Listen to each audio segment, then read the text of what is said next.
नमस्कार, आप देख रहे हैं इंडिया वॉइस। मैं हूं आपके साथ साक्षी केसरी। स्कूल चले हम, जी हां, श्रावस्ती दौरे पर है मुख्यमंत्री योगी आदित्यनाथ और आज से स्कूल चले हम अभियान का आगाज करेंगे और अब से थोड़ी ही देर में सीएम योगी आदित्यनाथ अभियान की शुरुआत करेंगे। श्रावस्ती से सर्व शिक्षा अभियान की शुरुआत करेंगे मुख्यमंत्री योगी आदित्यनाथ। कार्यक्रम स्थल पर कड़ी सुरक्षा की व्यवस्था की गई है। तो वहीं साथ ही आपको बता दें कि छात्र छात्राओं के साथ मुलाकात भी करेंगे मुख्यमंत्री योगी आदित्यनाथ। तो इस अभियान की शुरुआत करने के लिए कार्यक्रम स्थल पर पहुंच चुके हैं मुख्यमंत्री योगी आदित्यनाथ। स्कूल चले हम अभियान का आगाज और इसकी शुरुआत इस उद्देश्य के साथ कि हर एक बच्चा पढ़ाई करे, क्योंकि बच्चे ही देश का भविष्य हैं और देश के भविष्य को बेहतर बनाने के लिए बच्चों का पढ़ना लिखना बेहद जरूरी है। और इसी चीज को देखते हुए बच्चों के साथ संवाद भी करने वाले हैं मुख्यमंत्री योगी आदित्यनाथ। तो साथ ही छात्र छात्राओं के अभिभावकों से भी बातचीत करेंगे, उन्हें भी जागरूक करेंगे कि शिक्षा का कितना महत्व है, क्योंकि एक शिक्षित व्यक्ति ही समाज को एक बेहतर रूप दे सकता है और शिक्षा वो ताकत है जिसके जरिए एक बेहतर समाज का निर्माण हो सकता है। और इसी उद्देश्य के साथ आज स्कूल चले हम अभियान का आगाज मुख्यमंत्री योगी आदित्यनाथ करने वाले हैं, जो कि कार्यक्रम स्थल पर पहुंच गए हैं। कुछ ही क्षणों में कार्यक्रम की शुरुआत भी हो जाएगी। अभिभावकों से तो रूबरू होंगे ही, छात्र छात्राओं से भी बात करेंगे, उन्हें भी शिक्षा के महत्व को समझाएंगे, बताएंगे कि शिक्षा ही वो जरिया है जिससे देश का कल्याण होगा, उनके खुद के भविष्य का भी कल्याण होगा। तो शिक्षा के महत्व को बताएंगे मुख्यमंत्री योगी आदित्यनाथ। थोड़ी ही देर में अभियान की शुरुआत करेंगे। कार्यक्रम स्थल पर पहुंच चुके हैं और कार्यक्रम की शुरुआत अब से थोड़ी ही देर में, जिसका इंतजार छात्र छात्राओं के साथ उनके अभिभावक भी करते हुए नजर आ रहे हैं। तो प्रदेशवासी भी इस अभियान की शुरुआत की ओर देख रहे हैं कि आखिर इस कार्यक्रम की जब शुरुआत होगी तो मुख्यमंत्री योगी आदित्यनाथ क्या कुछ खास कहने वाले हैं। प्रदेश में सर्व शिक्षा अभियान की शुरुआत आज मुख्यमंत्री योगी आदित्यनाथ के जरिए स्कूल चले हम अभियान का आगाज अब से थोड़ी ही देर में मुख्यमंत्री योगी आदित्यनाथ करेंगे, जिसके लिए कार्यक्रम स्थल पर तो वो पहुंच चुके हैं, लेकिन बस इंतजार है तो कार्यक्रम के शुरुआत होने की। छात्र छात्राओं से मुलाकात करेंगे, उन्हें शिक्षा के महत्व के बारे में बताएंगे, तो साथ ही साथ अभिभावकों को भी जागरूक करेंगे कि बच्चों को स्कूल भेजें। पढ़ाई बेहद ज़रूरी है उनके उज्जवल भविष्य के लिए, क्योंकि अगर श्रावस्ती की बात करें तो यहाँ पर साक्षरता दर की अगर देखी जाए तो जो यहाँ की दर है साक्षरता, वो इतनी कम है कि जिसको देखते हुए अभिभावकों को जागरूक करने के लिए इस अभियान की शुरुआत की जा रही है।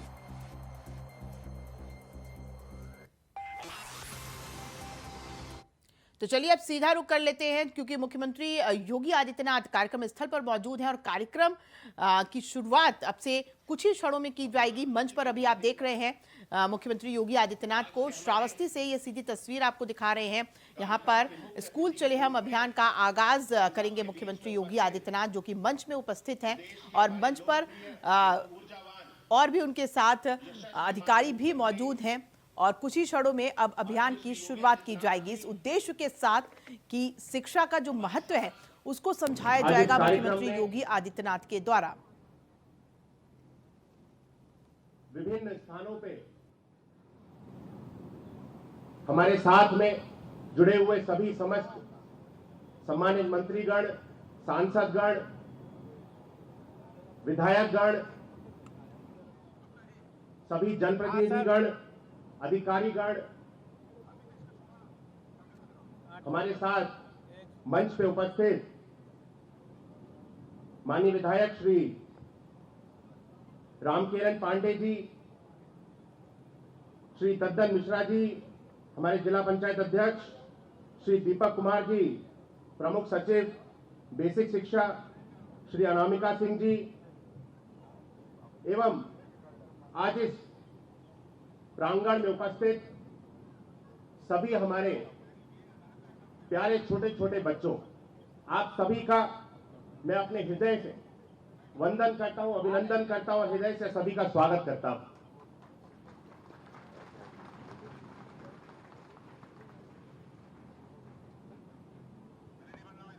विद्या ददाति विनयम, विनयदयति पात्रताम, पात्रत्वाद धर्म प्रवृत्ति धन्य धर्म तथा सुखम। अर्थात विद्या यानी ज्ञान से हमें विनम्रता प्राप्त होती है और विनम्रता से हमें योग्यता प्राप्त होती है और योग्यता से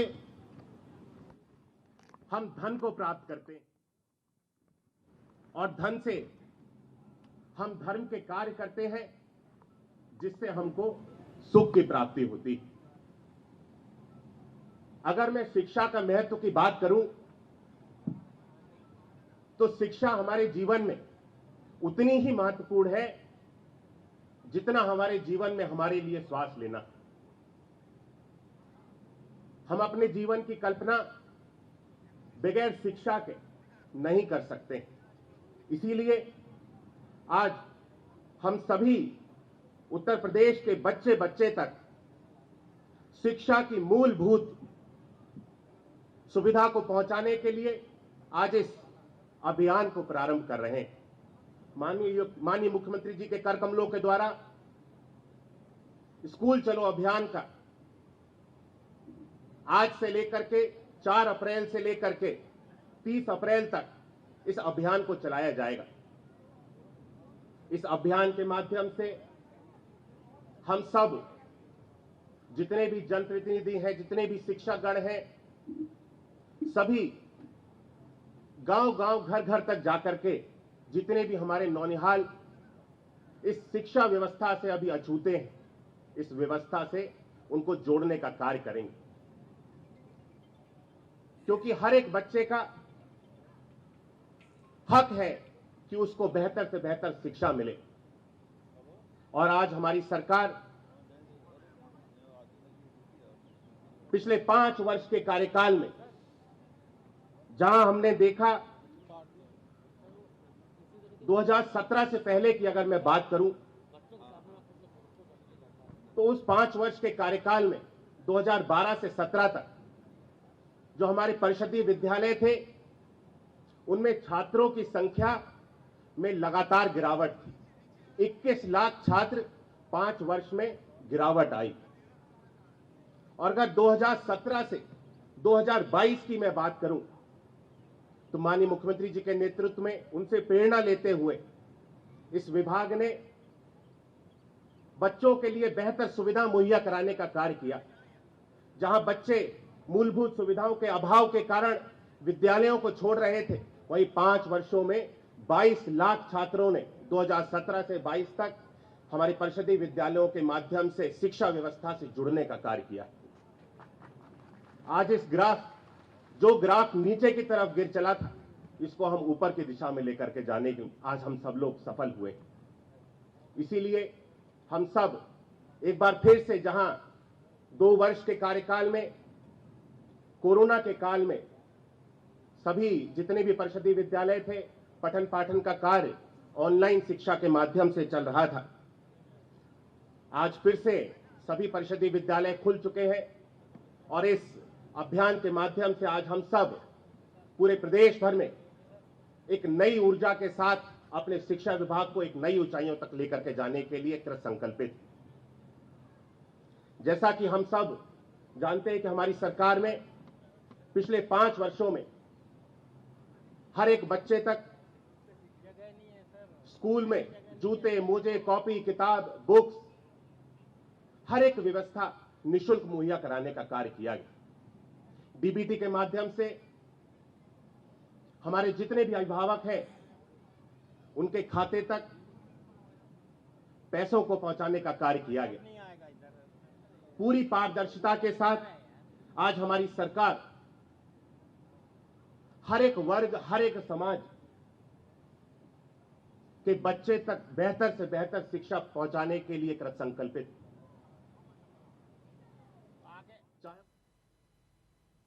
चलिए आगे भी आपको हम उस कार्यक्रम की झलक दिखाएंगे। जैसे ही मुख्यमंत्री योगी आदित्यनाथ बोलेंगे हम आपको ले चलेंगे, लेकिन फिलहाल खबरों में आगे बढ़ते हैं और आपको बता दें कि उत्तर प्रदेश के मुख्यमंत्री योगी आदित्यनाथ ने आज से लखनऊ के सरकारी आवास 5 कालिदास मार्ग पर जनता दरबार फिर से शुरू किया है। इससे आम आदमी अपनी शिकायत सीधे मुख्यमंत्री के पास पहुंचा सकते हैं। ये वो जरिया है और पहुंचा भी रहे हैं, क्योंकि इसकी शुरुआत आज से की गई है। मुख्यमंत्री आवास पर लगने वाले जनता दरबार पे वैसे तो सीएम योगी हर दिन 9 बजे से लोगों से मिलकर उनकी बातों को सुनते हैं, लेकिन अगर वो मौजूद नहीं है तो किसी मंत्री को इस काम में लगाया जाता है। मुख्यमंत्री की गैर मौजूदगी में राज्य के मंत्री अजीत पाल और बलदेव सिंह औलख जनता दरबार में शामिल होंगे, जिसकी शुरुआत आज से की गई है। जन समस्याओं को सुनने के लिए मुख्यमंत्री योगी आदित्यनाथ के सीएम आवास के बाहर ये जमावड़ा भी आप देख रहे हैं। लोग अपनी शिकायत लेकर के वहां पर पहुंचे हुए हैं और ये भी बताया जा रहा है कि अगर मुख्यमंत्री योगी आदित्यनाथ किसी वजह से वहां पर उपस्थित ना हो, किसी दूसरे काम में व्यस्त हो, तो इसके लिए मंत्रियों को जिम्मेदारी भी दी गई है। उनकी जगह पर मंत्री जन समस्याओं को सुनेंगे और उसका पूरा उनकी कोशिश रहेगी कि वहीं पर उनकी समस्याओं का निवारण भी किया जाए। तो आज से जन सुनवाई की शुरुआत हुई है सीएम आवास के बाहर। ये लंबी कतारें आप देख रहे हैं, लखनऊ की तस्वीर है, जहां पर लोग अपनी शिकायतें लेकर के पहुंचे हुए हैं और सीधा मुख्यमंत्री से अपनी बात रखेंगे उनके सामने और अपनी समस्याओं को दूर करने की अपील करेंगे। और इसके तहत आज लंबी कतारों में लोग नजर आए, अपनी शिकायतों को लेकर के पहुंचे हुए हैं वो सीएम आवास पर, और मुख्यमंत्री ने उनकी समस्याओं को सुना भी, साथ ही आश्वासन भी दिया कि उसको जल्द से जल्द उनकी समस्याओं का निवारण किया जाएगा। वहीं लखनऊ से इस वक्त की बड़ी खबर सामने आ रही है। आपको बता दें कि प्रतापगढ़ मामले में सीएम योगी ने संज्ञान ले लिया है। जी हां, एसडीएम ज्ञानेंद्र विक्रम को सस्पेंड करने का निर्देश दे दिया गया है। एसडीएम पर तहसील कर्मी को पीटने का आरोप लगा है और इसी मामले को देखते हुए अब एक्शन मोड में सीएम नजर आए हैं। एसडीएम ज्ञानेंद्र विक्रम पर हत्या का केस दर्ज है और ट्वीट करके मुख्यमंत्री योगी आदित्यनाथ ने इस पूरे मामले पर संज्ञान लिया है। सीएम योगी आदित्यनाथ जी ने प्रतापगढ़ के तहसील लालगंज में पदस्थ कार्मिक श्री सुनील कुमार शर्मा की मृत्यु के संबंध में उप जिलाधिकारी लालगंज के पद पर तैनात श्री ज्ञानेंद्र विक्रम के खिलाफ प्राप्त शिकायत का संज्ञान लेते हुए उन्हें निलंबित करने का निर्देश दिया है। ये ट्वीट के जरिए जानकारी दी गई है। योगी आदित्यनाथ ने संज्ञान लिया है और प्रतापगढ़ का ये जो मामला है, जिसमें जिलाधिकारी पर आरोप लगा कि उसने जो काम किया उसके बदले में उसे सस्पेंड कर दिया गया है। ज्ञानेंद्र विक्रम नाम बताया जा रहा है एसडीएम का। तहसील कर्मी को पीटा था उन्होंने और इसका आरोप उन पर लगा था, जिस पर संज्ञान लेते हुए निर्देश दे दिया गया है मुख्यमंत्री के द्वारा कि उन्हें उनके पद से निष्कासित किया जाए। तो ये ट्वीट आप देखिए, सीएम योगी आदित्यनाथ जी ने प्रतापगढ़ के तहसील लालगंज में पदस्थ कार्मिक श्री सुनील कुमार शर्मा की मृत्यु के संबंध में उप जिलाधिकारी लालगंज के पद पर तैनात श्री ज्ञानेंद्र विक्रम के खिलाफ प्राप्त शिकायत पर संज्ञान लेते हुए उन्हें निलंबित करने का निर्देश दिया है। तो ज्ञानेंद्र विक्रम के ऊपर यह आरोप है कि उन्होंने एक तहसीलदार को पीटा और जिस तरीके से पीटा उसके बाद मौत हो गई उस व्यक्ति की, जिसके बाद अब इस पूरे मामले पर एक्शन लिया है मुख्यमंत्री योगी आदित्यनाथ ने और उन्होंने निलंबित करने का निर्देश भी दे दिया है एसडीएम को। प्रतापगढ़ का ये पूरा मामला है जिस पर एक्शन मोड में नजर आए सीएम योगी आदित्यनाथ और ट्वीट के जरिए उन्होंने इसकी जानकारी भी दी कि तत्काल प्रभाव से एसडीएम को निलंबित किया जाए, क्योंकि एसडीएम का ये जो कृत्य है वो कहीं भी से भी बर्दाश्त नहीं किया जाएगा। बताया जा रहा है कि एक व्यक्ति को पीट कर उसकी हत्या कर दी गई। इतना उन्होंने उस पर प्रहार किया एसडीएम ने कि वो व्यक्ति बच नहीं पाया। तहसीलदार बताया जा रहा है, लेकिन इस पूरे मामले को गंभीरता से लेते हुए मुख्यमंत्री योगी आदित्यनाथ ने संज्ञान लिया और निलंबन का आदेश दे दिया है। प्रतापगढ़ का ये मामला है जिस पर काफ़ी बवाल भी मचा, लोगों ने हंगामा भी किया। जिस तरीके से एसडीएम ने पिटाई की उस व्यक्ति की और पहले आरोप लगा एसडीएम पर, लेकिन जब उस व्यक्ति को अस्पताल पहुंचाया गया तो वहां पर उसे मृत घोषित किया गया और इस पूरे मामले पर अब एसडीएम को निलंबित करने का आदेश दे दिया है मुख्यमंत्री योगी आदित्यनाथ ने। और यह भी कहा है कि इस तरीके का कृत्य कभी भी बर्दाश्त नहीं किया जाएगा, चाहे कोई भी अधिकारी हो, मंत्री हो, चाहे कोई भी उच्च पद पर बैठा हुआ व्यक्ति क्यों ना हो, अगर इस तरीके का निंदनीय काम करता है तो इसे बर्दाश्त नहीं किया जाएगा। तो वहीं अब इंसाफ का इंतजार किया जा रहा है। जी हां, गोरखपुर में कारोबारी मनीष गुप्ता की हत्या का यह मामला है, जहां दिल्ली की सीबीआई कोर्ट में आज मामले की सुनवाई होगी। सीबीआई ने 6 पुलिसकर्मियों को हत्या में दोषी माना था और लखनऊ की विशेष कोर्ट में आरोप पत्र दाखिल किया था। सुप्रीम कोर्ट के आदेश के बाद ट्रायल का दिल्ली ट्रांसफर हुआ था। वहीं मनीष गुप्ता की पत्नी ने ट्रांसफर याचिका दायर की थी, जिस पर कि आज सुनवाई होना है।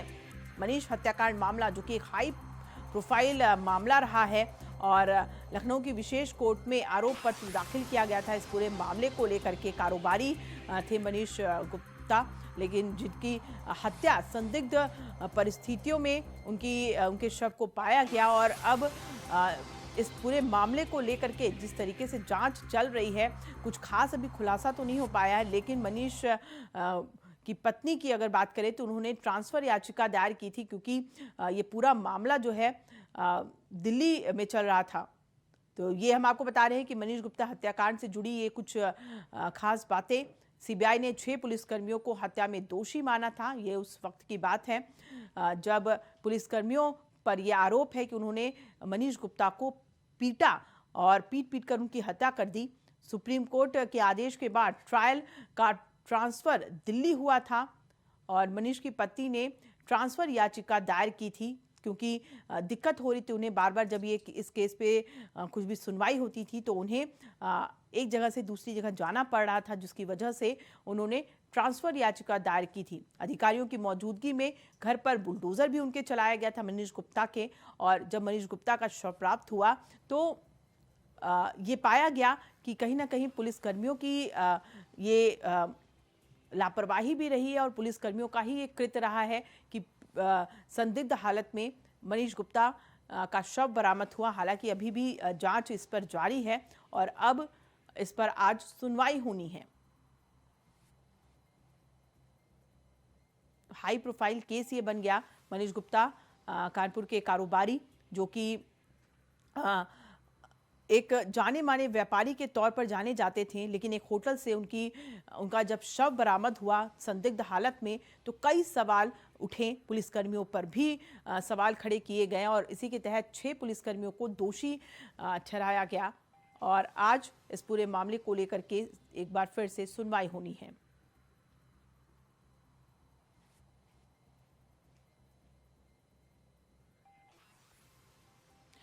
वहीं आगे बढ़ते हुए अब बात कर लेते हैं पेट्रोल और डीजल के दाम की। जी हाँ, क्योंकि आम आदमी के से जुड़ी ये खबर जो कि लगातार सुर्खियों में बनी हुई है, क्योंकि आए दिन पेट्रोल के दाम बढ़ रहे हैं और ये जो बड़ी खबर आपको बता रहे हैं उसके तहत आज एक बार फिर से पेट्रोल और डीजल के दाम बढ़े हैं। दिल्ली में पेट्रोल डीजल 40 पैसे प्रति लीटर महंगा हुआ है। 14 दिनों में 12वीं बार ऐसा है जब पेट्रोल डीजल के दाम बढ़े हैं। लगातार एक एक दिन करके दाम बढ़ते चले जा रहे हैं। 80 पैसे से शुरुआत हुई थी 14 दिन पहले और उसके बाद आए दिन ये कीमत जो है बढ़ती चली जा रही है।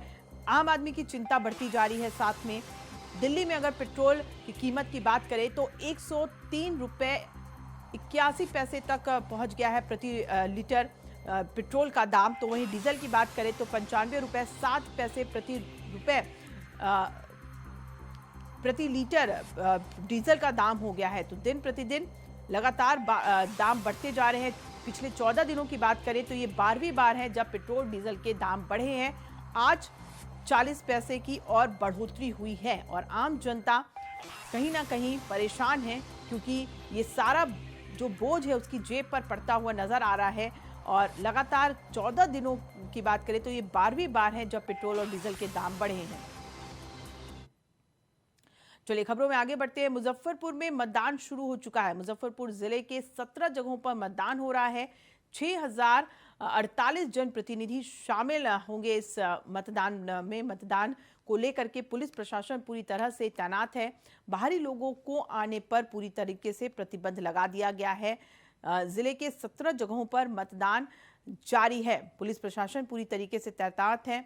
तो वहीं ये भी बताया जा रहा है कि कड़ी सुरक्षा के बीच मतदान किया जा रहा है। मुजफ्फरपुर की बात कर रहे हैं, जो कि बिहार में विधान परिषद के लिए मतदान हो रहा है और शाम 4 बजे तक ये मतदान होना है। शांतिपूर्ण हम लोग का पूरे जिले में 17 मतदान केंद्र हैं। सभी जगह शांतिपूर्ण हम लोग का मतदान चल रहा है और वेबकास्टिंग भी कराया जा रहा है। और उसमें था कि जो हम लोग को फर्स्ट 5 वोटर्स हैं उसको सम्मानित भी करना था और गुलाब दे के या माला के दे के, तो यहाँ भी उसी के चलते हम लोग जो फर्स्ट 2 वोटर थे उनको सम्मानित करने के लिए आए हुए थे। तो 1 वोटर चले गए थे, 1 वोटर को हम लोग ऑलरेडी सम्मानित कर दिए हैं। अब पूरा शांतिपूर्ण ढंग से चल रहा है। पुलिस पदाधिकारी दंडाधिकारी को यही निर्देश दिया गया है कि जो भी वोटर्स वोट दे देंगे वहाँ उनको रुकना नहीं।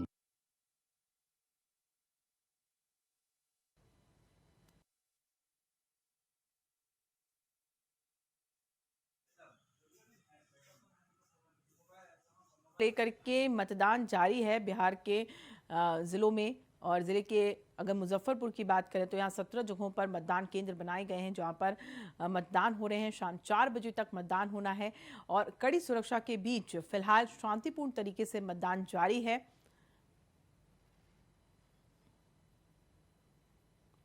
तो विधान परिषद चुनाव 2022 को लेकर के बिहार के रोहतास और कैमूर में भी मतदान जारी है। रोहतास जिलाधिकारी धर्मेंद्र कुमार सासाराम प्रखंड कार्यालय स्थित मतदान केंद्र पर पहुंचकर उन्होंने जायजा लिया है। जायजा के साथ ही साथ रोहतास जिलाधिकारी धर्मेंद्र कुमार ने जानकारी भी दी कि विधान परिषद चुनाव रोहतास और कैमूर शांतिपूर्ण तरीके से मतदान जारी है। दोनों ही जगहों पर रोहतास जिला में विधान परिषद चुनाव को लेकर 19 प्रखंडों के परिसर में मतदान केंद्र बनाए गए हैं।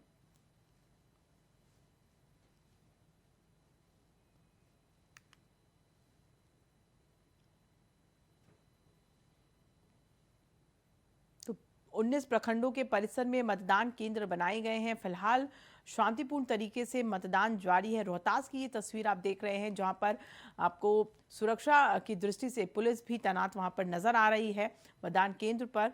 और शाम 4 बजे तक मतदान होना है और जगह जगह पर जहां पर मतदान केंद्र बनाए गए हैं वहां पर सुरक्षा के कड़े इंतजाम किए गए हैं और पूरी तरीके से मुस्तैदी भी नजर आ रही है पुलिस प्रशासन की।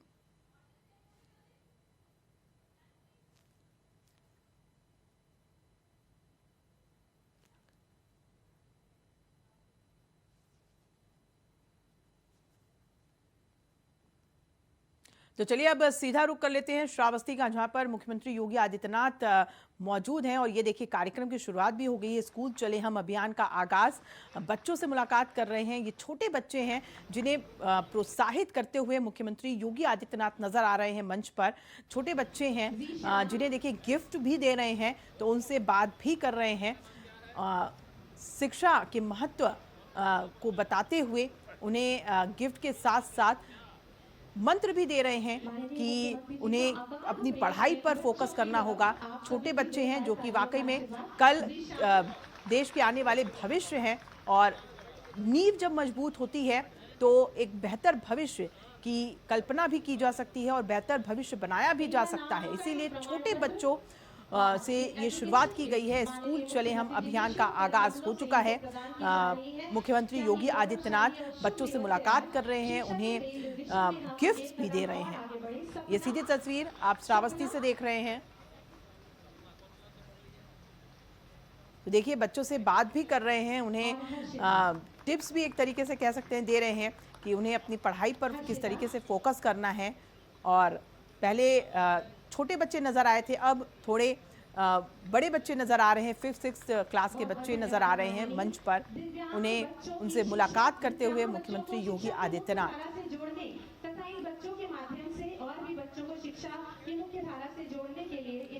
तो बच्चों को शिक्षा के मुख्य धारा से जोड़ने का ये अभियान है और इस अभियान के जरिए अभिभावकों से भी बातचीत करेंगे कि बच्चों को शिक्षा से जोड़ें, क्योंकि शिक्षा का जो महत्व है उसको भी वो अभिभावकों को समझाएंगे। मुख्यमंत्री जी के शुभ कर कमलों से प्रदान की जा रही है।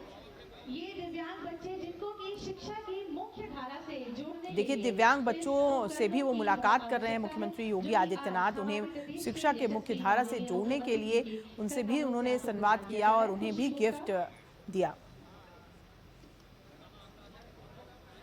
और रिजवान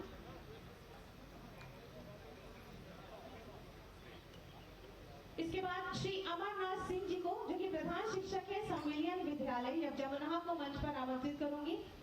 श्री अमरनाथ सिंह जी प्रधान शिक्षक संविलियन विद्यालय जमुना में अपने अथक प्रयास से बच्चों के नामांकन में आपने वृद्धि की है और वर्तमान में इनके विद्यालय में 1002 नामांकन है। इस हेतु आपको अंगवस्त्र और स्मृति चिन्ह से माननीय मुख्यमंत्री जी द्वारा सम्मानित किया जा रहा है। 1002 बच्चों का नामांकन।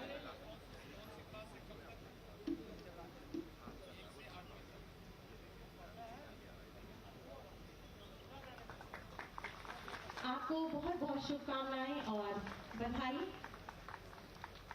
हमारे ये 2 अध्यापक श्री आनंद त्रिपाठी जी, इनके द्वारा प्रयास से विद्यालय में समृद्ध पुस्तकालय का गठन किया गया है, जिसके फलस्वरूप इनके विद्यालय में नामांकन में वृद्धि हुई है तथा बच्चों के लिए रोचक पाठ्य सामग्री भी उपलब्ध हुई है। पुस्तकों का उपहार श्री आनंद त्रिपाठी अगरडीहा गिलौला के लिए और श्री बलराम सिंह जी संविलियन विद्यालय मझौवा सोमाल टिकोना के लिए माननीय मुख्यमंत्री जी के शुभ कर कमलों द्वारा। श्री अरविंद कुमार तिवारी जी ग्राम प्रधान जयचंदपुर कटघरा इकोना, आपको मंच पर आमंत्रित करूंगी। इनके द्वारा अपने ग्राम पंचायत जयचंदपुर कटघरा में ऑपरेशन कायाकल्प के अंतर्गत अनेक सराहनीय कार्य संपादित किए गए हैं, जिसके फलस्वरूप यहाँ ग्राम की दशा में अपेक्षाकृत सुधार हुआ है। वहीं विद्यालय 19 पैरामीटर से संतृप्त है। इन्हें माननीय मुख्यमंत्री जी द्वारा सम्मानित किया जा रहा है।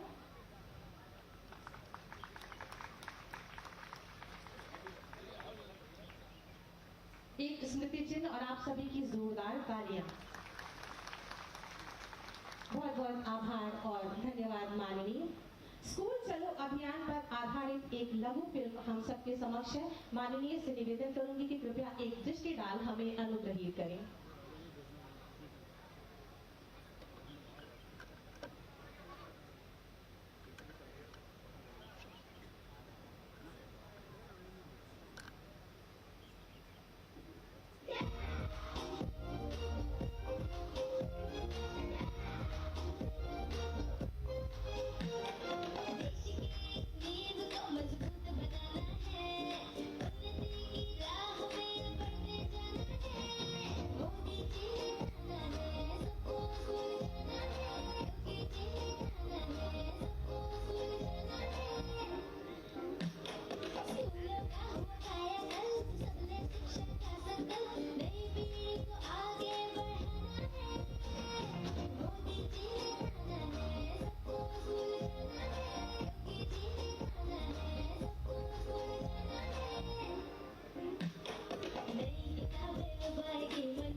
शिक्षित हो प्रदेश का हर बच्चा अपना। स्कूल चलो अभियान के अंतर्गत अपनी बेटी और बेटे को स्कूल जरूर भेजें।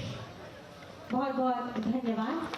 हमारे यशस्वी माननीय मुख्यमंत्री जी की स्पष्ट और दूरदर्शी नीति, सकारात्मक सोच और ईमानदारी से परिपूर्ण दमदार कार्यशैली और प्रदेश के प्रत्येक बच्चे और प्रत्येक नागरिक के प्रति अभिभावक का दृष्टिकोण हमारे प्रदेश को एक नई ऊंचाई और ऊर्जा प्रदान कर रहा है। ऐसे ही यशस्वी माननीय मुख्यमंत्री जी से मैं करबद्ध निवेदन करूंगी कि अपने आशीर्वचनों से हमें अभिषेचित करें, हमारा मार्ग प्रशस्त करें। सभी बच्चों से निवेदन, एक बार जोरदार तालियां माननीय मुख्यमंत्री जी के लिए।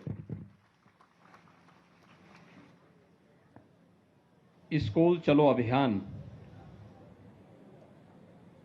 के आज के इस कार्यक्रम में मंच पर उपस्थित प्रदेश सरकार में मेरे सहयोगी मंत्री बेसिक शिक्षा विभाग के मंत्री श्री संदीप सिंह जी, जिला पंचायत के अध्यक्ष श्री ददन मिश्रा जी, माननीय विधायक श्रावस्ती श्री राम फेरन पांडे जी, प्रमुख सचिव बेसिक शिक्षा श्री दीपक कुमार जी, विद्यालय के और बेसिक शिक्षा विभाग के सभी अधिकारीगण, ग्राम पंचायत के ग्राम प्रधान समेत सभी सम्मानित नागरिकगण, प्रदेश भर से इस कार्यक्रम में जुड़े हुए शासन से सभी मेरे संबंधित मेरे सहयोगी मंत्रीगण, सम्मानित जनप्रतिनिधिगण, अभिभावकगण और प्यारे बच्चों, आज मुझे प्रसन्नता है कि लगभग 2 वर्ष बाद कोरोना जैसी महामारी पर एक प्रकार से प्रभावी अंकुश तात्कालिक दृष्टि लगाने के बाद हम लोग फिर से स्कूल चलो अभियान के इस कार्यक्रम के साथ जुड़ रहे हैं। मैं इस अवसर पर सभी प्रदेश की अपनी इस भावी पीढ़ी नौनिहाल बच्चों का हृदय से स्वागत करता हूं। उन सब का मैं स्कूल चलो अभियान के अवसर पर हृदय से मैं उनका अभिनंदन भी करता हूं।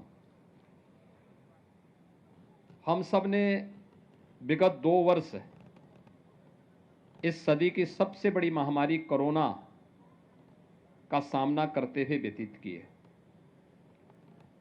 कोरोना में देश के अंदर प्रधानमंत्री मोदी जी के नेतृत्व में जान भी और जहान भी बचाने का भरपूर प्रयास किया गया। हर एक व्यक्ति का जीवन हमारे लिए महत्वपूर्ण है। उसके जीवन को बचाने के लिए फ्री में टेस्ट, फ्री में उपचार और फ्री में वैक्सीन की व्यवस्था भी की गई। समाज के प्रत्येक तबके ने एक बार फिर से इस बात को साबित किया है कि भारत किसी भी संकट के समय अपने नेतृत्व के प्रति अटूट निष्ठा के साथ जब एकजुट होकर के इस लड़ाई को लड़ता है तो उसके परिणाम भी उसी रूप में सामने आते हैं। भारत का कोरोना प्रबंधन प्रधानमंत्री मोदी जी के नेतृत्व में पूरे देश और पूरी दुनिया के अंदर सराहा गया।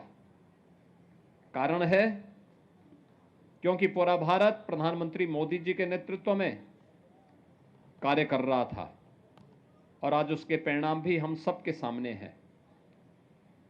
जिन देशों के पास भारत से अच्छा स्वास्थ्य की सुविधाएं हैं, वे देश बड़े पैमाने पर मौतों को रोक नहीं पाई कोरोना से, लेकिन भारत सफल रहा। हमारी संवेदना उन सभी परिवारों के प्रति है जिन्होंने अपने परिजनों को, मित्रों को, नाते रिश्तेदारों को खोया है। लेकिन हम लोग एक महामारी का सामना कर रहे हैं और भाइयों बहनों, इस महामारी से जीवन के प्रत्येक क्षेत्र प्रभावित हुआ, लेकिन स्कूली शिक्षा सर्वाधिक प्रभावित हुई। उस सब के बावजूद जब समाज खड़ा हो जाता है नेतृत्व के साथ मिलकर के इस लड़ाई को लड़ता है तो उसका परिणाम भी हमारे सामने उसी रूप में देखने को मिलता है। आज हम सब यहाँ पर फिर से 2 वर्ष के बाद स्कूल चलो अभियान के साथ जुड़ रहे हैं। याद करिए 2020 में, अप्रैल 2020 में इस समय लॉकडाउन था, सारी गतिविधियां बंद थी, पूरी तरह गतिविधियां ठप सी हो गई थी और ये लगातार अगले 2-3 महीनों तक चलता रहा। लेकिन आज उत्तर प्रदेश जैसे देश के सबसे बड़े राज्य की स्थिति पर हम जब चर्चा करते हैं तो उत्तर प्रदेश 25 करोड़ की आबादी का राज्य और 25 करोड़ की आबादी के राज्य में आज के दिन पर नाम मात्र के कोरोना के एक्टिव केस ही बचे हुए हैं। सारी गतिविधियां खुल चुकी हैं, 30 करोड़ से अधिक वैक्सीन की डोजेस दी जा चुकी हैं।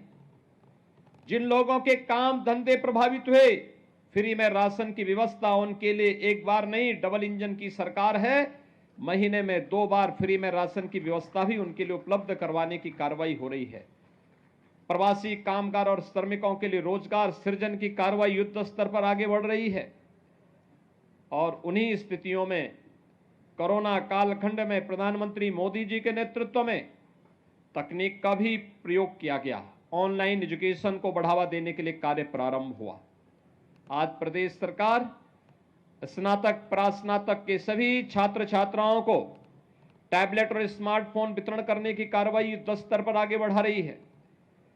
लेकिन हम सबको शिक्षा की सबसे बेसिक यानी जो सबसे आधारभूत इकाई है बेसिक शिक्षा, इस पर विशेष ध्यान दिए जाने की आवश्यकता है। बहुत सारे बच्चे होंगे जो 2 वर्ष के अंदर स्कूल का मुंह न देखे हों और अब स्कूल जाने में उनको थोड़ा आलस आ रही हो, और इसलिए तय किया गया कि हमें फिर से स्कूल चलो अभियान के कार्यक्रम के साथ हर एक बच्चे को जोड़ना होगा, हर एक परिवार को जोड़ना होगा और कोई बच्चा छूटने न पाए। इसके लिए समाज को एक संकल्प के साथ आगे बढ़ना होगा। भाइयों बहनों, शिक्षा यह एकमात्र साधन है जो प्रत्येक व्यक्ति के जीवन में परिवर्तन का कारक बन सकती है। शिक्षा ही वास्तव में प्रत्येक नागरिक को एक सही दिशा दे सकती है, हर एक व्यक्ति के सर्वांगीण विकास का आधारशिला खड़ी कर सकती है। और याद रखना, जब व्यक्ति सक्षम होगा तो समाज भी सक्षम होगा, और समाज सक्षम होगा तो राष्ट्र स्वयं ही सशक्त होता हुआ दिखाई देगा। और राष्ट्र की आधारभूत सक्षम होने के लिए जिस एक प्रयास की सर्वाधिक आवश्यकता होती है वह है कि हम हर व्यक्ति को, हर बच्चे को शिक्षित करें। ये न केवल हमारा नैतिक दायित्व है बल्कि हमारा ये राष्ट्रीय कर्तव्य भी बनता है कि अपने देश को दुनिया की एक ताकत बनाने के लिए हमें हर एक बच्चे को शिक्षित करना होगा। और शिक्षित करने के लिए आवश्यक है हम उसे स्कूल भेजें, स्कूल लेकर के आए। इसके लिए मैं आह्वान करूंगा प्रदेश भर की सभी बेसिक शिक्षा परिषद से जुड़े हुए जितने भी हमारे प्रधानाचार्य, शिक्षक और इस विभाग से जुड़े हुए अन्य कर्मी हैं, उन सब से मैं इस बारे में आग्रह करूंगा कि वे तो इस अभियान का हिस्सा बने ही, ग्राम पंचायत और नगर निकाय में जुड़े हुए जनप्रतिनिधियों से भी मैं इस बारे में अपील करूंगा कि वे लोग भी इस बात को सुनिश्चित करें कि अगले 1 महीने के अंदर चलने वाले इस अभियान के क्रम में घर घर जाकर के एक एक घर में दस्तक दीजिए और पूछिए कोई बच्चा ऐसा तो नहीं जो स्कूल जाने से वंचित रह गया हो या रह रहा हो। उसको स्कूल ले जाना, नजदीक के स्कूल में उसका रजिस्ट्रेशन करवाना, उस बच्चे को uniform, bag, books, shoes, socks, sweater, ये सभी प्रकार की सुविधाओं से उसे आच्छादित करने की तैयारी करना। इस पूरे कार्यक्रम को अगर हम जोड़ते हैं, इस पूरे कार्यक्रम को एक साथ आगे बढ़ाते हैं तो भाइयों बहनों, इससे बढ़कर के पवित्र कार्य दूसरा हो ही नहीं सकता है। श्रीमद् भगवत गीता भी तो यही कहती है कि किसी को ज्ञानवान बना देना ही ये जीवन का सबसे पवित्र कार्य है, और इसका आधार कोई बन सकता है तो शिक्षा बनेगी, शिक्षा। और इसीलिए स्कूल चलो अभियान 2017 में हम लोगों ने प्रारंभ किया था। जुलाई 2017 में जब एक कार्यक्रम प्रारंभ हुआ, उस समय उत्तर प्रदेश बेसिक शिक्षा परिषद के स्कूलों में 1,34,00,000 बच्चे अध्ययन कर रहे थे। वे आते थे, स्कूल में आने का समय नहीं था, कब कौन आ रहा है, कब कौन जा रहा है। स्कूलों की स्थिति अत्यंत जर्जर थी। पीपल और बरगद के पेड़ भले ही जमीन पे नहीं उगे हों, लेकिन विद्यालय भवनों पर जरूर उगे हुए होते दिखाई देते थे। क्लास की स्थिति खराब थी, पेयजल की व्यवस्था नहीं थी, बालक बालिकाओं के लिए टॉयलेट की व्यवस्था नहीं थी, मिड डे मील की कोई पुरसाहल नहीं था। एक प्रकार की अव्यवस्था और अराजकता का वातावरण देखने को मिलता था। स्कूल आने वालों की संख्या कम, छोड़ने वालों की संख्या ज्यादा दिखाई दे रही थी। लेकिन आज जब लगातार 3 वर्ष तक स्कूल चलो अभियान प्रारंभ हुआ, आगे बढ़ा, तो मात्र 3 वर्ष के अंदर उत्तर प्रदेश में बेसिक शिक्षा परिषद के स्कूलों में 1,80,00,000 बच्चे इन्हीं विद्यालयों के में अपना नामांकन करा करके वहां पर अध्ययन के साथ जुड़े और उस बेसिक शिक्षा परिषद के साथ जुड़ करके शिक्षा की आधारशिला को मजबूती प्रदान करने में अभिभावकों ने अपना योगदान दिया। तो बच्चों ने आकर के इन स्कूलों को फिर से एक बार यहां की रौनक को बढ़ाने का काम भी किया। इस दौरान प्रयास हुए, हमने हर बच्चे को बैग, बुक्स, 2 यूनिफॉर्म, जूते, मोजे, स्वेटर, ये सभी कुछ उपलब्ध करवाने का कार्य किया। लेकिन साथ ही साथ ऑपरेशन कायाकल्प के माध्यम से हमारे माननीय जनप्रतिनिधियों ने, शिक्षा विभाग के अधिकारियों ने, पुरातन छात्रों ने, समाज के जागरूक नागरिकों ने, सबने मिलकर के एक अभियान प्रारंभ किया। और वह अभियान था जिसमें एक एक विद्यालय गोद लेकर के और उन विद्यालयों में अच्छी फ्लोरिंग बना देना, साफ सफाई की व्यवस्था कर देना, वॉल पेंटिंग की व्यवस्था करना, वहां पर बच्चों के लिए जो भी अन्य रोचक कार्य हो सकते हैं, सेपरेट टॉयलेट की व्यवस्था करना, पेयजल की व्यवस्था करना, वहां पर विद्युत की आपूर्ति हो सके, इसके लिए भी प्रयास प्रारंभ हुए। फर्नीचर देने के कार्य प्रारंभ हुए। मुझे स्वयं जब एक विधायक के रूप में जो विधायक निधि मिली, तो मैंने अपने विधानसभा क्षेत्र में हर विद्यालय में बेसिक शिक्षा परिषद से जुड़े हुए हर विद्यालय में फर्नीचर देने का काम किया, जिससे वहां पर हर बच्चा आकर के स्कूल में फर्नीचर में बैठ सके, कुर्सी मेज में बैठ सके, उस प्रकार की व्यवस्था वहां पर उनके लिए देने का कार्य हुआ। मिड डे मील के स्तर को सुधारने का कार्य हुआ। और देखते ही देखते 1,58,000 जो विद्यालय थे बेसिक शिक्षा परिषद के, इनमें से 90,000 से अधिक विद्यालयों में ये सभी प्रकार की सुविधाओं से इसे आच्छादित करने का कार्य हुआ। आज बढ़कर के 1,34,000 तक पहुंच चुकी है। लेकिन अभी भी बहुत सारे विद्यालय हैं जिन्हें ऑपरेशन कायाकल्प के साथ जोड़ना है। और इसलिए मैं आज आपके बीच आया हूं आपसे कहने के लिए। मैं प्रदेश भर के अपने सभी जनप्रतिनिधियों से कहूंगा, माननीय सांसद, माननीय विधायक, विधान परिषद के माननीय सदस्य, जिला पंचायत के अध्यक्ष, ब्लॉक प्रमुख, मेयर, चेयरमैन, पार्षद, ग्राम प्रधान, पुरातन छात्र, शिक्षा विभाग से जुड़े हुए सभी अधिकारी और अन्य सभी जनप्रतिनिधियों से, पार्षदों से, सबसे मैं इस बारे में अपील करूंगा, वे एक एक विद्यालय फिर से गोद लें। जो विद्यालय पिछली बार छूट गए थे, उनमें से एक एक विद्यालय को गोद लेकर के उन्हें ऑपरेशन कायाकल्प के माध्यम से सभी प्रकार की बुनियादी सुविधाओं से उन्हें आच्छादित करते हुए अपने वर्तमान यानी भावी पीढ़ी के वर्तमान को सुधारने की दिशा में हम प्रयास करेंगे, तो वह आपके भविष्य को भी उज्जवल बनाने में अपना योगदान दे पाएगा। और इस दिशा में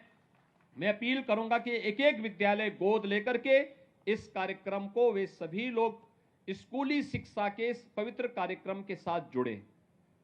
भाइयों बहनों, हम लोग देश के सबसे बड़े राज्य में बेसिक शिक्षा परिषद में जितने हमारे यहां बच्चे पढ़ रहे हैं, देश के अंदर तमाम राज्यों की उतनी आबादी नहीं है और दुनिया के अंदर तमाम देशों की भी उतनी आबादी नहीं है। लेकिन हमें अपने प्रदेश के इन बच्चों की प्रतिभा पर गौरव की अनुभूति करनी चाहिए, इन्हें उचित माहौल देना चाहिए।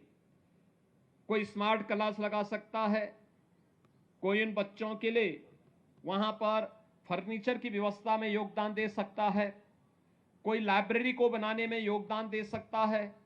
हमने पाठ्यक्रम में भी आमूलचूल परिवर्तन करने का प्रयास किया। एनसीईआरटी के पाठ्यक्रम को बेसिक शिक्षा में लागू करने, साथ साथ महापुरुषों की जीवनी को भी इसके साथ जोड़ने का कार्य किया। और जब मैंने स्वयं इस आकांक्षात्मक जनपद श्रावस्ती से इस कार्यक्रम का शुभारंभ करने का निर्णय लिया तो इसके पीछे का कारण भी था। एक आकांक्षात्मक जनपद है और भाइयों बहनों दूसरा श्रावस्ती भगवान बुद्ध से जुड़ा हुआ एक महत्वपूर्ण जनपद भी है। कहते हैं ज्ञान प्राप्ति के बाद महात्मा बुद्ध ने अपने सर्वाधिक आध्यात्मिक साधना के चातुर्मास इसी जनपद में व्यतीत किए थे।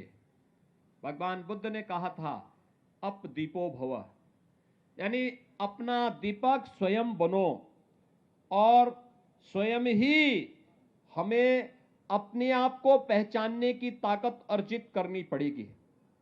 और मैं अपील करूंगा प्रदेश भर के अपने सभी जनप्रतिनिधियों से, उद्योगपतियों से, सुधीजनों से कि वे लोग शिक्षा के प्रचार प्रसार के इस पवित्र अभियान के साथ जुड़ करके ऑपरेशन कायाकल्प में एक एक विद्यालय को गोद लेकर के उसे सभी प्रकार की बुनियादी सुविधाओं से आच्छादित करने के इस कार्यक्रम के साथ जुड़े, जिससे प्रदेश भर के सभी विद्यालयों को और वहां पर अध्ययन कर रहे सभी बच्चों के लिए हम अच्छी सुविधाएं उपलब्ध करवाने में अपना योगदान दे सकें। आज जब सरकार ये सभी प्रकार की सुविधाएं दे रही है, मेरी सभी बेसिक शिक्षा परिषद से जुड़े हुए जितने भी बेसिक शिक्षा अधिकारी हैं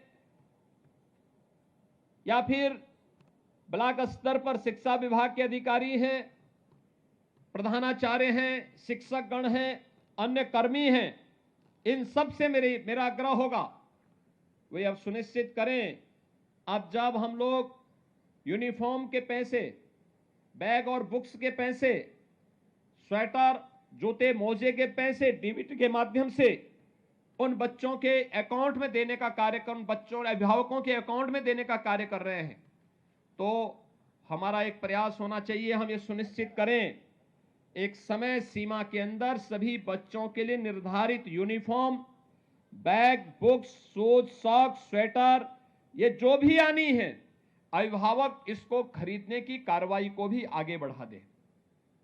ऐसा ना हो कि पैसा गया और बच्चा बिना यूनिफॉर्म के स्कूल आ रहा है। दूसरा, स्कूल में केवल पठन पाठन के साथ ही अगर हम उस बच्चे को खेल कूद की गतिविधियों के साथ नहीं जोड़ पा रहे हैं, उस बच्चे को किसी रचनात्मक गतिविधि के साथ नहीं जोड़ पा रहे हैं, तो मुझे लगता है इस शिक्षा का एक ही पक्ष फिर हम पूरा कर रहे हैं। उस बच्चे के सर्वांगीण विकास की दिशा में हमें प्रयास करना चाहिए। मैं प्रदेश के अंदर बहुत सारे जनपदों में जाता हूं और जिन भी जनपदों में जाता हूं बेसिक शिक्षा परिषद के स्कूलों में मैं अक्सर जाता हूं, क्योंकि बेसिक शिक्षा की आधारभूत इकाई है। अगर ये शिक्षा मजबूत होगी तो शेष अन्य शिक्षा अपने आप ही मजबूत होती हुई दिखाई देगी। और इसलिए जब मैं जाता हूं, मैंने देखा है 2017 के पहले जिन विद्यालयों में कोई सुविधा नहीं थी, 2017 के बाद स्मार्ट क्लास दी, स्मार्ट क्लास में वहां के बच्चे इतने पारंगत हुए कि उन बच्चों को देखते ही देखते ये चीजें दिखाती थी। पहले सुविधा नहीं थी, वे बच्चे इन सुविधाओं से वंचित रहते थे, उनको नहीं पता था कैसे ये ऑपरेशन होना है, कैसे इसको हम आगे बढ़ाने, क्रियाशील कैसे इसको करना है। लेकिन आज वह जब उन बच्चों को इसका प्रशिक्षण दिया गया तो अधिक से अधिक बच्चे इससे लाभान्वित होते हुए दिखाई दिए हैं। हमारा प्रयास होना चाहिए, इस पवित्र कार्य के साथ हम जुड़े हैं तो इस पवित्र कार्य को हम उतनी मजबूती के साथ आगे बढ़ाने का कार्य करेंगे। आज वासंतिक नवरात्रि का तृतीया है, यानी आज जगत जननी मां भगवती की पूजा तीसरे दिन भी उसी श्रद्धा और विश्वास के साथ पूरे देश के अंदर इस अनुष्ठान के साथ लोग जुड़ रहे हैं। और आप नवरात्रि के इस पावन आयोजन के अवसर पर स्कूल चलो अभियान के इस कार्यक्रम के साथ जुड़ रहे हैं। यह भी जगत जननी मां भगवती के प्रति हमारी श्रद्धा का ही प्रतीक है, क्योंकि शिक्षा की देवी मां सरस्वती को भी तो हम देवी के रूप में पूजते हैं, और उस रूप में अगर हम इस कार्यक्रम के साथ जुड़ रहे हैं तो भाइयों बहनों, इस कार्यक्रम के साथ जुड़ना अपने आप में एक पवित्रता की एक नई मिसाल हम प्रस्तुत कर सकते हैं। एक बार फिर से स्कूल चलो अभियान के साथ जुड़े हुए प्रदेश भर के सभी जितने भी हमारे स्कूल, बेसिक शिक्षा परिषद के स्कूल हैं, इन सभी को मैं आह्वान करूंगा कि अगले एक माह के अंदर जो आपके सामने लक्ष्य है कि कोई भी बच्चा छूटने न पाए, कोई भी हो, वह स्थायी हो या प्रवासी हो। यहां तक कि अगर कोई कामगार, प्रवासी कामगार और श्रमिक भी यहां पर यूपी में आकर के काम कर रहा है और वह कुछ ही दिन के लिए आया है, 4 महीने 6 महीने के लिए आया है, तो भी हम उसका प्रवेश, उनके बच्चों को प्रवेश जरूर करवा लें। 3 से 5 साल तक के बच्चों को मिनी आंगनबाड़ी में प्री प्राइमरी के रूप में से आगे बढ़ाने की कार्रवाई हमें आगे बढ़ा देनी चाहिए। और 5 साल से ऊपर के बच्चे बेसिक शिक्षा परिषद के स्कूलों में जाएं और स्कूलों में जा करके वहां पर पठन पाठन के साथ जुड़ें, अक्षर ज्ञान के साथ जुड़ें, अपने भविष्य को संवारने का कार्य करें। उन बच्चों के लिए उस प्रकार का माहौल देना, ये बेसिक शिक्षा परिषद के अधिकारियों के साथ साथ पूरा विभाग इसके साथ जुड़े और पूरा समाज उनके सहयोग के लिए अगर खड़ा होगा तो देखते ही देखते बेसिक शिक्षा परिषद की पूरी कायाकल्प होती हुई दिखाई देगी। एक कायाकल्प केवल बेसिक शिक्षा की नहीं होगी, पूरी शिक्षा व्यवस्था की होगी, और इससे होने वाले जो एक व्यापक परिवर्तन होंगे, इसका लाभ समाज और पूरे देश को लंबे समय तक प्राप्त होता रहेगा। आज के इस अवसर पर एक बार फिर से हर बच्चे को स्कूल भेजना है, यह संकल्प हमारा होना चाहिए।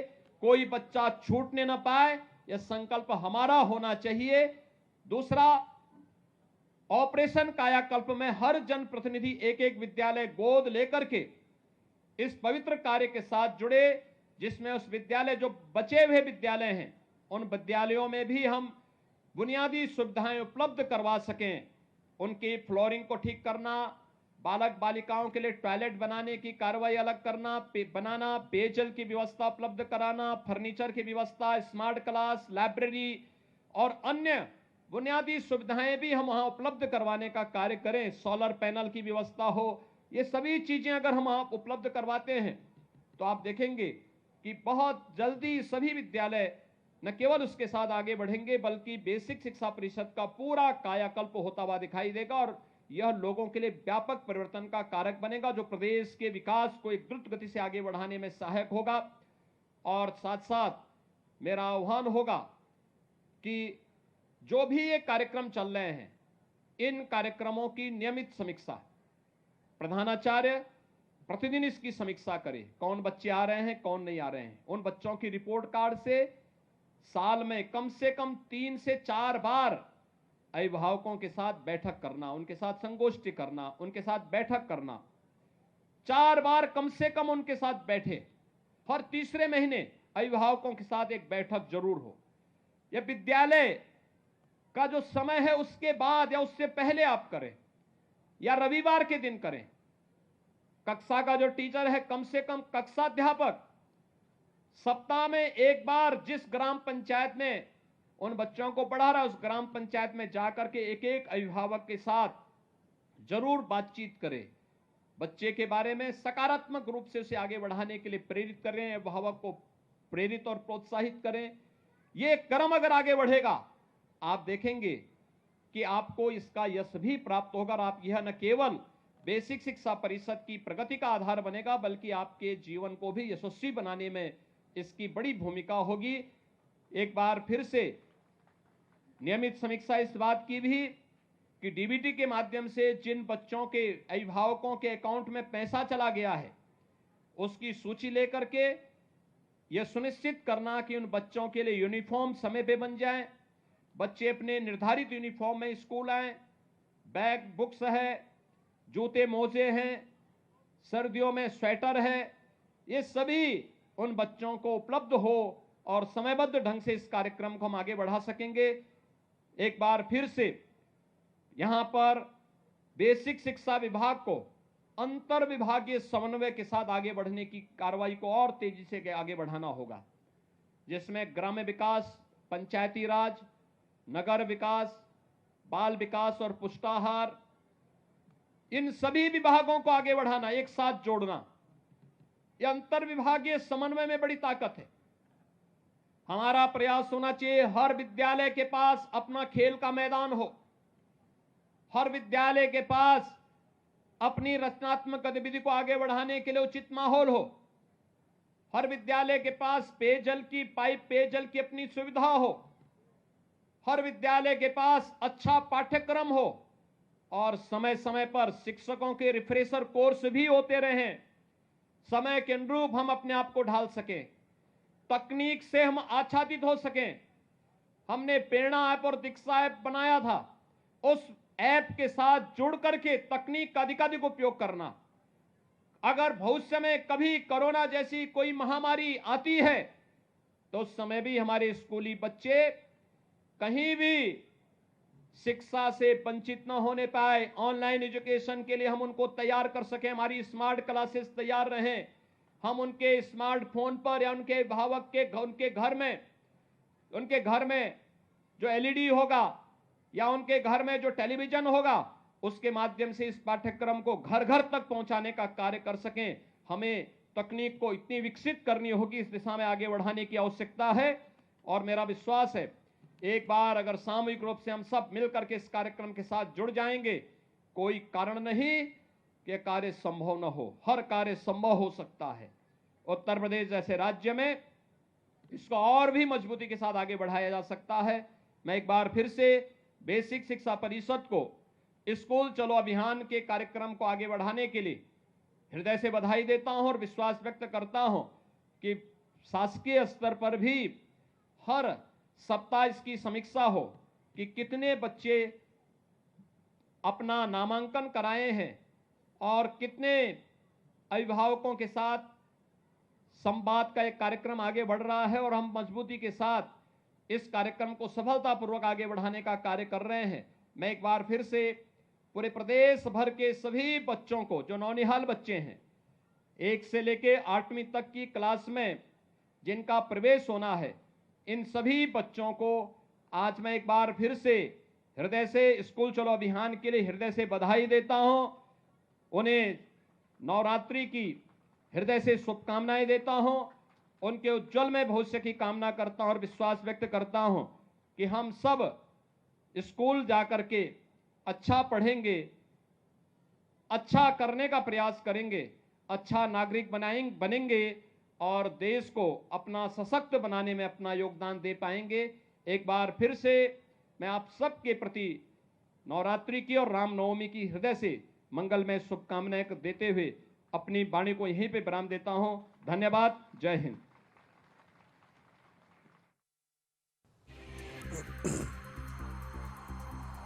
स्कूल चले हम अभियान की शुरुआत मुख्यमंत्री योगी आदित्यनाथ श्रावस्ती से बोल रहे थे। स्कूल चले अभियान की शुरुआत की गई। 2 साल से कोरोना के चलते इस अभियान को शुरू नहीं किया जा रहा था, यानी कि इस पर विराम लग चुका था। शिक्षा से बच्चों को बड़ी कामयाबी मिलती है, मुख्यमंत्री योगी आदित्यनाथ ने कहा। 2 साल बाद फिर से शुरू हो रहा है यह अभियान। कोरोना काल के चलते अभियान रुक गया था, इसको लेकर कोई भी बड़ा कार्यक्रम नहीं किया जा रहा था। लेकिन अब फिर से इस अभियान की शुरुआत की गई। बेसिक शिक्षा पर ध्यान देना बेहद जरूरी है, यह कहा है मुख्यमंत्री योगी आदित्यनाथ ने। देश के हर बच्चे को शिक्षित करना होगा और स्कूल चले हम की शुरुआत हो चुकी है। इस अभियान की शुरुआत हो चुकी है। मुख्यमंत्री श्रावस्ती से बोल रहे थे। उन्होंने तमाम बातों का जिक्र किया, जहां उन्होंने कहा कि श्रावस्ती वो जगह है जहां बुद्ध आए थे और उन्होंने अपने आध्यात्मिक जीवन के सबसे अधिक दिन इसी जिले में गुजारे हैं।